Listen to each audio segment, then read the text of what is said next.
विद्यार्थियों, कविता की इस कड़ी में हम लोग कुछ कविताएं पढ़ेंगे। और देखिए, कविताएं हमेशा पढ़ने से भी खुलती है और समझने तो खुलती ही है, इसलिए कविता का पाठ किया जाना चाहिए।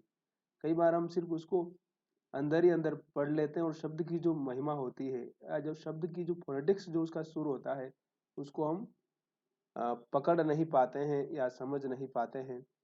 श्रीकांत वर्मा, जैसा कि मैंने पहले भी कहा, 1930 में उनका जन्म हुआ था बिलासपुर, जो अभी छत्तीसगढ़ में है, और 1986 में उनकी मृत्यु हो गई थी। राज्यसभा भी गए थे और अपने ज़माने के बड़े कवि कवि भी थे और राजनेता भी थे। तो एक रचनाकार के व्यक्तित्व के जब बहुत सारे पहलू होते हैं और जब उन सारे पहलुओं से वो अपनी रचनात्मकता के अनुभवों को साझा करता है, तब उसकी जो लेखनी होती है उसके आयाम भी बढ़ जाते हैं। उनकी एक छोटी कविता है, वह मेरी नियति थी। कई बार मैं उससे उबा और नहीं जानता हूँ किस ओर चला गया। कई बार मैंने संकल्प किया, कई बार मैंने अपने को विश्वास दिलाने की कोशिश की, हम में से हर एक संपूर्ण है। कई बार मैंने निश्चय किया, जो होगा सो होगा, रह लूंगा, और इस ख्याल पर मुग्ध होता हुआ कि मैं एक पहाड़ हूँ, समूचे आकाश को अकेला सह लूंगा। कई बार मैंने पुरुष का नकाब ओढ़कर वह कुछ छिपाना चाहा जो अंदर कुरीद रहा था। कई बार एक अंधेरे से निकल दूसरे अंधेरे में जाने की कोशिश की, लेकिन प्रत्येक बार रुका और मुड़ मुड़ा और नहीं जानता हूँ क्यों अपने ही बनाए हुए रास्तों को अपनी ही पीठ लाद वहां लौट आया वह जहां निढाल पड़ी हुई थी। कई बार मैं उससे उबा, लेकिन प्रत्येक बार वहीं वहीं लौट आया। श्रीकांत वर्मा। 92 में इसका प्रकाशन हुआ था राजकमल से। प्रतिनिधि जो कविता संग्रह है वहीं से मैं पढ़ रहा हूँ।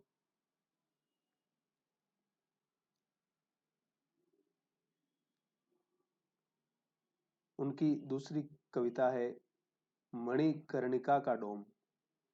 मणिकर्णिका नाम से जो तुलसीराम एक बड़े राइटर थे, दलित राइटर, उनकी आत्मकथा का नाम भी मणिकर्णिका है। दूसरे भाग का उनकी आत्मकथा 2 खंड में आई थी। और मणिकर्णिका असल में बनारस, जिसको हम काशी कहते हैं, वाराणसी कहते हैं, वहाँ का एक घाट है जहाँ की मुर्दे जलाए जाते हैं। वहाँ बहुत सारे घाट हैं मुर्दे जलाने के लिए, गंगा के किनारे पर। तो मणिकर्णिका का जो डोम है, डोम जो मतलब मुर्दे जलाने का काम करता है, क्योंकि वहाँ रात दिन मुर्दे जलते रहते हैं। क्योंकि ऐसा माना जाता है कि गंगा के किनारे पर जलने से मुक्ति मिल जाती है, ऐसा कहा जाता है। तो इसलिए लोग आसपास के उस इलाके के तमाम लोग अपने शव वहीं लेकर आते हैं।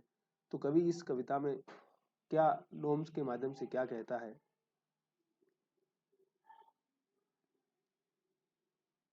डोम मणिकर्णिका से अक्सर कहता है, दुखी मत हो मणिकर्णिका,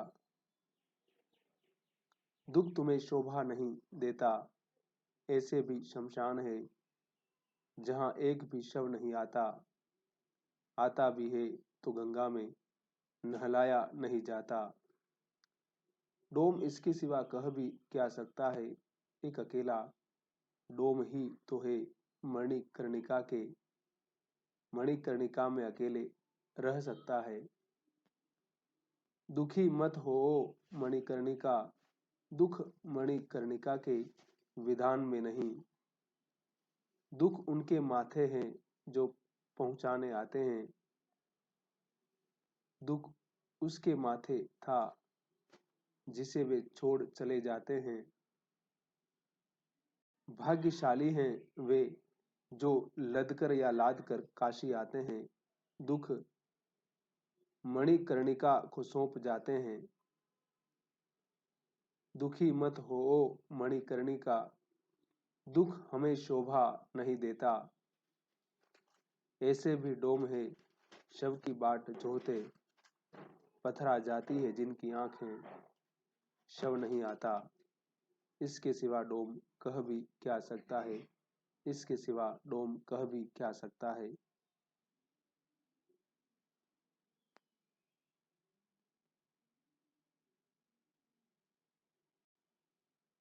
श्रीकांत वर्मा की एक और कविता है, जो युवा था।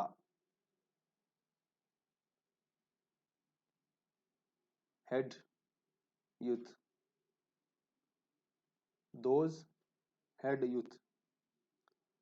सब लौट कर आएंगे, सिर्फ वह नहीं जो युवा था।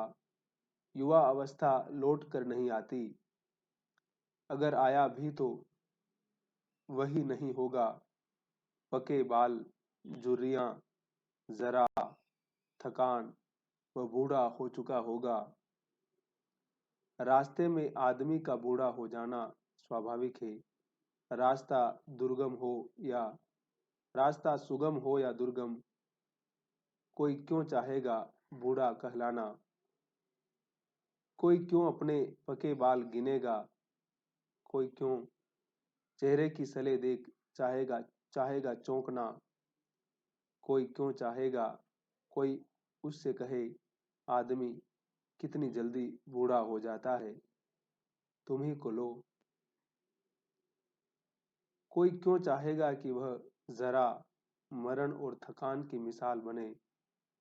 लौट कर सब आएंगे, सिर्फ वह नहीं जो युवा था, जो युवा था। इस तरह से हमने 3 कविताओं का पाठ किया है, और आप बने रहिए और वीडियो पूरा देखिए। लाइक, सब्सक्राइब और शेयर करना है, और बहुत बहुत शुक्रिया। Thank you.